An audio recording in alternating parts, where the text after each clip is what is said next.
nuko anagesa nakanu karinga ikigira ikindi kintu cyitwa SIAP genda kivuga sindagitinya ndakivuga icyo kintu cyitwa SIAP rero gifise autonomie de gestion ku kilo en plus yuko twarishe abakozi baba bari ku mastoke ku kilo barafise amafaranga batwara ku kilo ngo ya prestation de service kandi twabahembeye abakozi kontira hari Imvire ubonye Burundi mu yindi sura ukabona Bujumbura isuku yamaze guhinduka ukabona gwa rutonde turiko rw'ibihugu bikenye kw'isi twamaze kuruvako zangwane zo kubura ifumbire hamwe n'ibitoro n'ibindi vyankenerwa mu buzima bw'igihugu byose vyahagaze wa Murundi ibipimo vyerekana ko ku mwaka afungura amadolari ya Amerika ari hagati y'125 n'150 no kuvuga amafaranga atari kure cyane 700 aho baba bafashe amafaranga ujya umuntu afungura neza akoresha bakanafata n'uriya mukene wa nyuma bita umutindi habura n'umunyu wo kurya akahumva ku radio ayo mafaranga yose bakayateranya maze ubundi bakayagabura niho basanga twese amafaranga dukoresha ku mwaka atari 150 y'amadolari ya Amerika ariko tukavyuka dusanga ivyo byose vyaheze ahubwo tugeze ku madolari hagati y'2,000 n'3,000 ku mwaka suko bidashoboka Burundi ufise ibintu vyinshi byo tuma iterambere ryihuta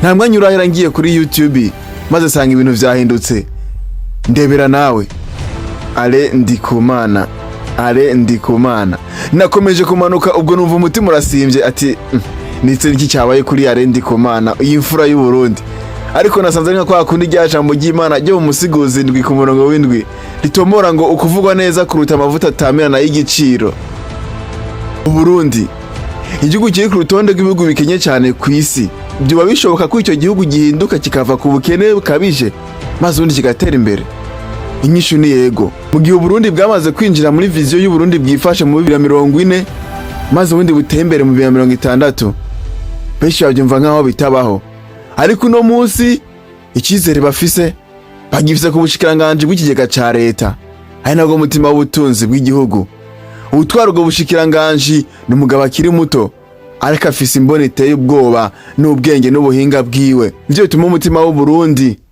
bavuga ko bazotinda bakabagera kuri ya mbono nyine bifuza Dr. Ale Ndikumana uyu numwe mu bagabo bakomeye cyane yatanguje ibikorwa byinshi cyane mu Burundi n'umuhinga muri statistique n'ubutunzi n'umuntu yize cyane akora cyane kandi afise yerekwa ryo guhindura igihugu cyose ariko ikibazo ni kimwe ese ubumenyi burakwiye mu guhindura igihugu Burundi buriye ku isi Burundi mu bihugu bikenye cyane ku isi less development countries keshi bushwa mu myanya ya nyuma hagati y'10 n'5 ya nyuma mu bijyanye n'ubutunzi GDP par habitant bisigura iki Umurundi asanzwe baye hakoresha hafi y'amadolari 125 n'150 ku mwaka nukuvuga Umurundi amafaranga afungura ku munsi ari munsi y'idolari rimwe ku munsi nukuvuga wa wundi ari hasi ntashobora gufungura amafaranga angana no 600 ku munsi aravuze ku mutaga no mwijoro n'ubuzima bugoye cyane amafaranga make akazi gake uburinyi budatanga umwimbo kwiye Dr. Ale Ndikumana uyu muhinga muri statistique akaba n'umuhinga muri economy mu by'ubutunzi akaba n'umuyobozi afata ingingo zikomeye yize muri Université y'u Burundi anakora formation kuri NSA ya Abidjan muri Cote d'Ivoire afise igitabo aheruka gusohora mu minsi heze icyagishize kuri Amazon ugishaka wishura amadolari 65 ico gitabo kabura kirose ni igitabo kivuga ku by'ubutunzi ndetse n'iterambere rya Afrika iki gitabo kimaze kugwa inshuro zirenga 670 ni igitabo Ale Ndikumana wewe yamaze gushiraho akita analyse de la fracture numérique au Burundi iki ni igitabo kirimo ubuzima bwinshi bw'igihugu ndetse n'ubwa Afrika yose Dr. Ale Ndikumana yagiye akora ibikorwa byinshi mu 2010 gushika 2016 yabaye umuhinga mu gukusanya ibiharuro mu bigo by'amantreprise muri Stebu 2016 gushika mu 2023 yabaye umuyobozi w'igisata cya statistique mu 2023 gushika mu 2025 yakorewe urwego rwo hejuru mu biro vy'umukuru w'igihugu mu bijanye na siyansi n'iterambere. Nanone mu 2023 yagize umuyobozi wa BSD, Bureau de l'Éducation des Sciences du Développement. Hano yakoze umugambi ukomeye witwa Vision 2030-2060. Umwaka weze nyene niho acaba ministre des Finances. Yagiye aronka ibihembo vyinshi nka distinction. Yarose igihembo cy'umunyafrika kiri muto yarushije abandi muri statistique mwaka wa 2023. Ibi vyerekana ko ibikorwa vyiwe vyashimwe cyane no ku rwego rwa Afrika. Uyavuka mu gisagara ca Bujumbura neza mu gace ka Gikizi angwa hani mu Kamenge. Ni umugabo akiri muto mu bakorana, afite imyaka 37 n'abarundi babona ko ashobora kuba urumuri rw'iterambere mu Burundi.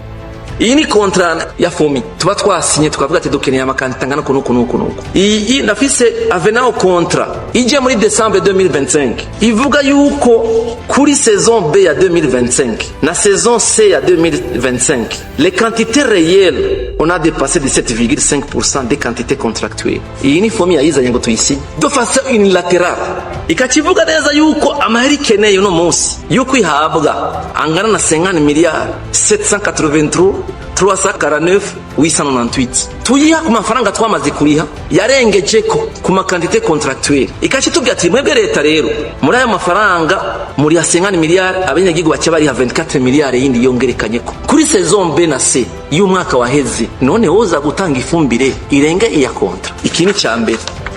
Ikiza nindi avenao contrat December 2025 ivuga kuri saison C 2024 pire encore 2024 no kuri saison A 2025 narengeje ko 3,9% des quantités contractuelles na 3,8%.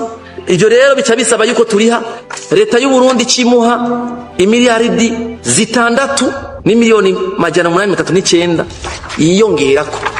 Mumbwire namwebwe yuko ibintu twobikora none akasaka maramazi.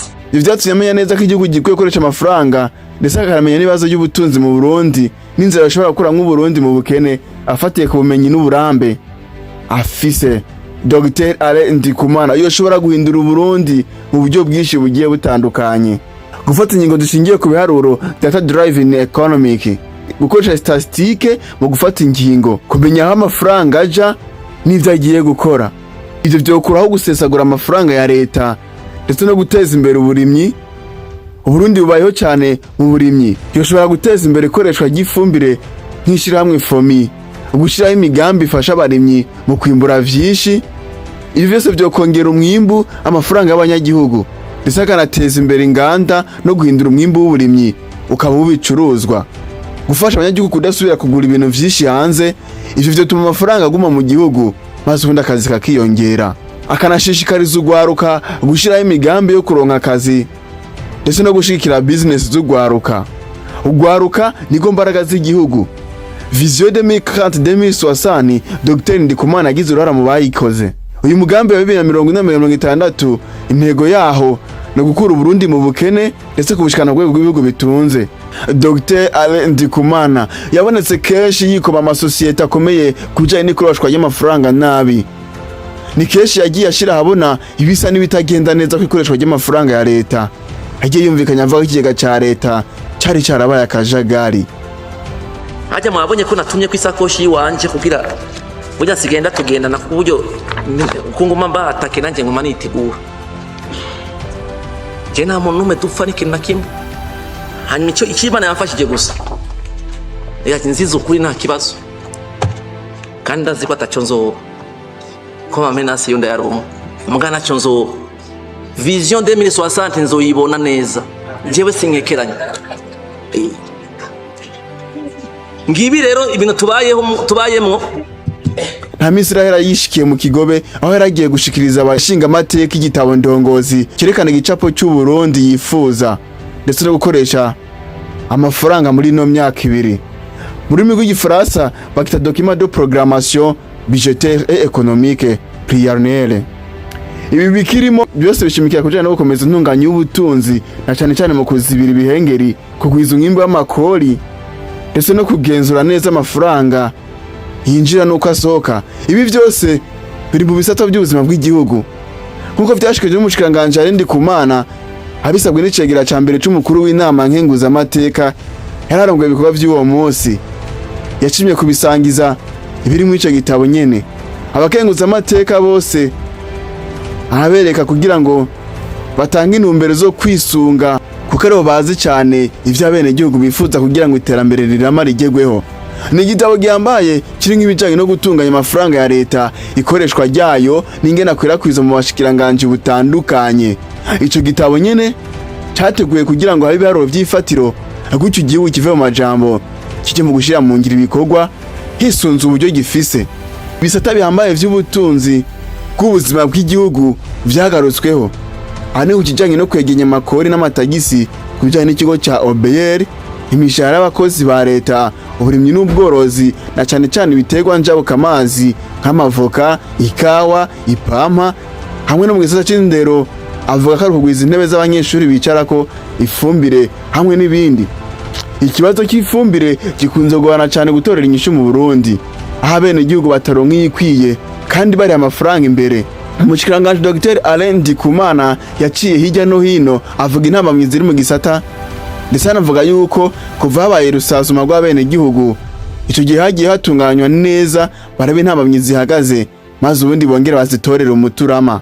Umushikiranganje Alain Ndikumana yishuye ko ibindi bibazo vy'abakenguzamateka vyerekana gisata c'ubutunzi bw'igihugu nko kunagura igiterwa c'ipampa cahoze gihambaye mu gihugu, ariko ubu kikaba gisa naho kitakiriho, cyamaze kuzimangana, kandi n'ihinguro ry'ipampa rifise isoko rinini mu Burundi nyene.